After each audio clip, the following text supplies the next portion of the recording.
Шерханның таңдауы Бота немесе Зарина. Шерханға көптен күткен үміткер келді. Барлық қатысушылар үміткерді көріп таң қалды. Өйткені ол ұзын бойлы, сұлу, жасы 19-да. Шымкенттік үміткердің аты Қасиет. Неліктен Шерханды таңдадың деп сұрағанда, Қасиет оның өзін жақсы ұстайтынын, мінезі жақсы екенін айтты. Бірақ Шерхан Қасиеттің келуін құптамады. Альмира ханым, шымылдықты ашыңыз деді. Ал шымылдық ашылды.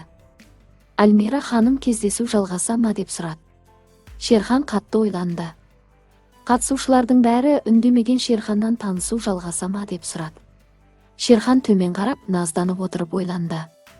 Шерхан Альмира ханымға таныстық тоқтайтынын айтты. Бұтябай естіп таң қалды.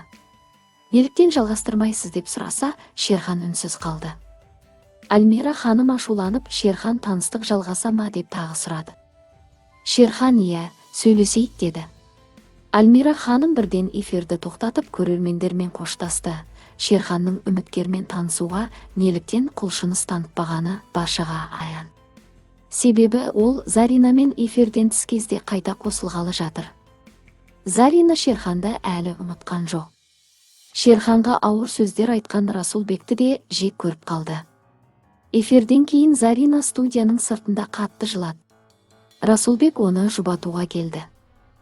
Зарина Шерхан келіп мені жұбатады деп ойлады. Әйтсе де Шерхан жаңадан келген үміткер қыз Қасиетпен кездесуге кетті. Қалай болғанда да Шерхан Заринаға үміт сыйлады.